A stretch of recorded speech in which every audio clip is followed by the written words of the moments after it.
प्रत्याशी अजय विशाल बिसेन ने क्षेत्र के विकास का रोड मैप बनाया है। बालाघाट विधानसभा से निर्दलीय प्रत्याशी विशाल बिसेन ने प्रेस कॉन्फ्रेंस में बताया कि जिले के विकास की क्या योजना होनी चाहिए। विशाल ने बताया कि नेता जो चुनाव में जाते हैं वो केवल खोखले वादों के साथ जाते हैं। विशाल बिसेन ने क्षेत्र के ऐसे मुद्दों को लोगों के सामने रखा जो कि कोई भी नेता नहीं रखता। विशाल बिसेन ने कहा कि क्षेत्र का विकास ही मेरी प्राथमिकता है।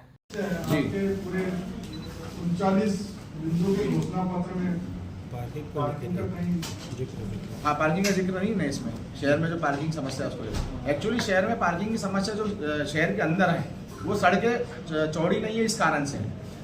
तो मैं ऐसी कोई घोषणा नहीं कर सकता और ना करना चाहता हूं जिससे जो वर्तमान स्थिति शहर की डिस्टर्ब हो।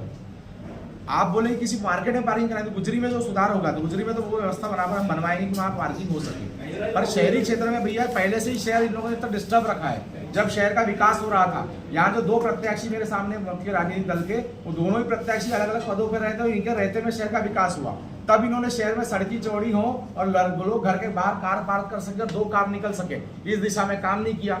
आज मैं कैसे बोल दूं कि मैं सड़कें चौड़ी कर दूंगा शहर के अंदर की? जो चीज संभव नहीं है उसकी मैं घोषणा नहीं कर सकता, पर मेरा प्रयास यह रहेगा कि उसमें सुधार आए और उसके लिए मैं काम करूँ। 39 बिंदुओं के आपके मैनिफेस्टो में बालाघाट शहर की और बालाघाट मुख्यालय विधानसभा क्षेत्र की छोटी बड़ी सभी समस्याओं को आपने इंगित किया है। आपको क्या लगता है, क्या इतने लंबे समय से जो यहाँ पे विधायक रहे, क्या उन्होंने छोटी छोटी और जो मुख्य समस्याओं वाली बातें हैं जो लोग प्रभावित होते हैं उसको लेकर काम किया है या नहीं? आप क्या सोचते हैं? मेरा ये मानना है अगर उन्होंने काम किया होता तो मेरे पास 39 नहीं 3 भी बातें नहीं होती लिखने के लिए। उन्होंने जितने इसमें पॉइंट लिखे उतने सालों से वो राज कर रहे हैं। एक पॉइंट पर भी 1 साल में काम किया होता तो खत्म कर चुके थे इस समस्या को। उन्होंने काम नहीं किया।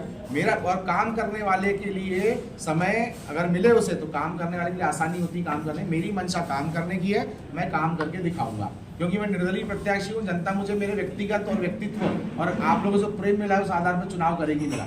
मेरी इन बातों के पर विश्वास करके चुनाव करेगी मेरा। अगर मैं 5 साल में काम नहीं करूँगा तो मुझे पता है निश्चित जनता मुझे हटाने में या दूर करने में 1 सेकंड का भी समय नहीं लगा। ये नल जल योजना के लेकर यहाँ पे जो है कुछ इंक्रीज नहीं किया गया है। बालाघाट की जो नल जल योजना भ्रष्टाचार की भेंट चढ़ चुकी है।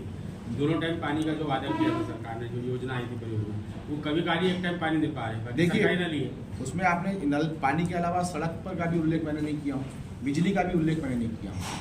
बिजली सड़क पानी घोषणा पत्र में दी जाने वाली चीज नहीं है। बिजली सड़क पानी घोषणा पत्र में दी जाने वाली चीज नहीं है। ये मूलभूत सुविधाएं हैं, आवश्यकताएं जो जनता तक पहुंचाना जनप्रतिनिधि के काम है।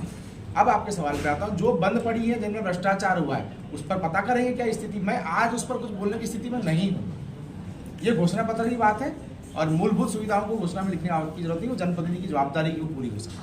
आपको अच्छा पीने का पानी मिले उसकी जवाबदारी है, आपको 24 घंटे बिजली मिले उसकी जवाबदारी है, सड़क नाली उसकी सड़क अच्छी हो आपकी जवाबदारी है। उसको भी अगर वो घोषणा में डालता है फिर वही हो रहा है 40-50 सालों से।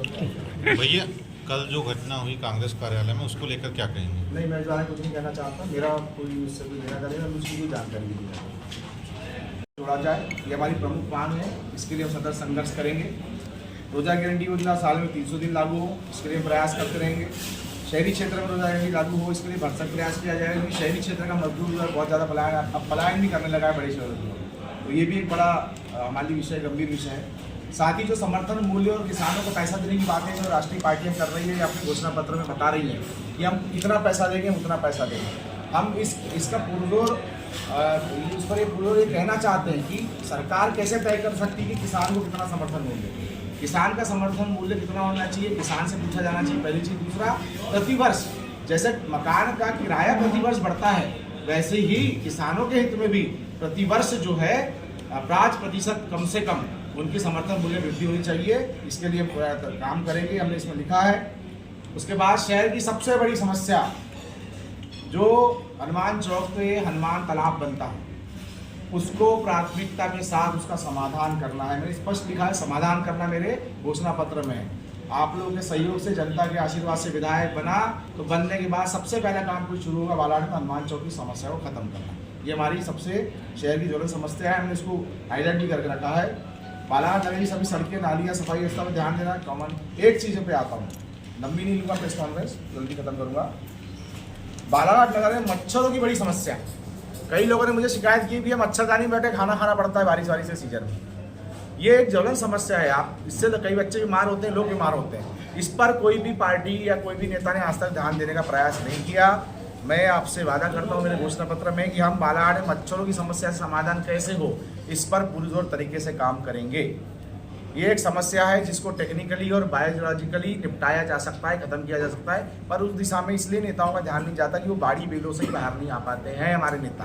तो हमने प्रयास किया है कि जनता मुझे अवसर देती है तो मैं बायोलॉजिकली इस चीज़ को कैसे सुधारा जा सके, उसके लिए टेक्निकल्स को यहाँ पर लाकर व्यवस्थित बालाघाट में इसको कैसे ठीक किया जा सके, इस समस्या को कैसे खत्म किया जा सके, इस पर हम काम करेंगे। फिर एक बड़ा मुद्दा है पवार छात्रावास का। बालाघाट शहर में जो पवार समाज के पूर्वजों द्वारा एक एक मुट्ठी चावल इकट्ठा कर यहाँ समाज के लिए जमीन लेकर छात्रावास बच्चों के अध्ययन के लिए बनाया गया था। उस छात्रावास को विधायक महोदय, अब उसको पूर्व कहूँ विधायक जो भी हैं, उनके द्वारा मंगल भवन बनाना है करके छात्रावास को ढा दिया गया, तोड़ दिया गया, जिससे उस समाज के सैकड़ों बच्चे बच्चियाँ बहुत प्रभावित हुए और छात्रावास की जो उपलब्धता थी वो खत्म हो गई। मेरी प्राथमिकता रहेगी पवार छात्रावास का पुनर्निर्माण, साथ में कन्या छात्रावास का निर्माण, और सभी सामाजिक स्तर पर सभी समाज, जितने भी सामाजिक लोग हमारे जिले में रहते हैं, उन समाज के बच्चों के लिए बालाघाट में छात्रावास बनाने का मेरा प्राथमिकता से काम रहेगा। मैं सभी साथियों से अनुरोध करता हूं कि पवार छात्रावास और छात्रावास के मुद्दे को विशेषकर अपने अखबार में जगह दें। लालबर्रा में अतिक्रमण बता के जो विधायक द्वारा जो है दुकानदारों को हटाया गया, तोड़ा गया, उन सभी दुकानदारों को व्यवस्थित दुकान सुविधा उपलब्ध कराना, ये मेरी प्राथमिकता रहेगी। उनके लिए व्यवस्थित कॉम्प्लेक्स बनवाना या जो बना हुआ है वो उनको मिल सके, इस पर मैं काम करने का प्रयास करूंगा, उनको उपलब्ध कराऊंगा। गुजरी बाजार की बड़ी समस्या मुझे पता है, लंबे समय से कई राजनीतिक पार्टियां और बड़े नेता घोषणा कर चुके हैं। हर बार गुजरी बाजार के व्यापारियों को यह झूठा दिलासा दिया जाता है पार्टियों के नेताओं द्वारा कि आप वोट दो, हम आपको पट्टा दिलाएंगे। मैं आपके माध्यम से, अपने घोषणा पत्र के माध्यम से ये बताना चाहता हूँ कि गुजरी बाजार की इस समस्या का समाधान किया जाएगा और गुजरी बाजार को इस लायक व्यवस्थित बनाया जाएगा कि वहाँ पर आप व्यवस्थित तरीके से जाके अपनी खरीदारी कर सकें। इसके अलावा नवीन कोर्ट परिसर में जो व्यवस्थाएं दी जाएगी वो लिखा हुआ है वकीलों के लिए। आप पत्रकार साथियों के लिए सबसे महत्वपूर्ण बात, आप सभी से मैं वादा करता हूँ कि आप सभी के लिए, सभी print media, electronic media, social media, जो भी पत्रकार हैं जिनकी आइडेंटिटी पीआरओ में से पत्रकार दर्ज है, उनके लिए नवीन पत्रकार भवन का निर्माण, सभी जो अधिमान्य पत्रकार होते हैं और जो हैं और जो भविष्य में होंगे, बढ़ेंगे भी क्योंकि, उन सभी के लिए व्यवस्थित चैम्बर की व्यवस्था। आपके अखबार संचालन के लिए आपको पत्रकार भवन में चैम्बर बनाने का मेरी मंशा है, उस पर मैं काम करूंगा। साथ ही जो प्रेस वार्ता लेने के लिए, ये सबके लिए है, प्रेस कॉन्फ्रेंस लेने के लिए वहाँ पे उसको व्यवस्थित हॉल, माइक आईडी वाला हॉल, अच्छा हॉल, जिसमें कोई भी व्यक्ति पत्रकार साथियों को या जो आपकी कमेटी बनेगी उसके साथ बैठकर नियत आप जो भी तय करेंगे उसके आधार पर वहाँ पर प्रेस कॉन्फ्रेंस ले सकेगा। ये तो इसका लाभ सभी को मिलेगा। जो मेरे खिलाफ भी लड़ रहे हैं ना, वो मेरे खिलाफ भी बोलना चाहेंगे उनको भी मिलेगा, और जो मेरा पक्ष रखना चाहते हैं उनको मिलेगा। और हमारे पत्रकार साथियों को पत्रकार वार्ता के लिए यहाँ वहाँ भटकना नहीं पड़ेगा, ये व्यवस्था मैं करके दूंगा। साथ ही जो अन्य पत्रकार हैं जो भी शुरुआत कर रहे हैं, जिनको पत्रकारिता भी धीरे शुरुआत हो रही है, उनके लिए भी बैठने की अलग से सुव्यवस्थित व्यवस्था रहेगी। आप किसी साथ मीटिंग करना चाहते हैं अलग से बुला के कर सकते हैं, इस पर मैं विशेष ध्यान दूंगा, ये मैं करके दूंगा। ये पत्रकार साथियों के लिए, इसे भी मैं चाहता हूं कि आप विशेष जगह दें। बालाघाट से वीरेंद्र श्रीवास की रिपोर्ट।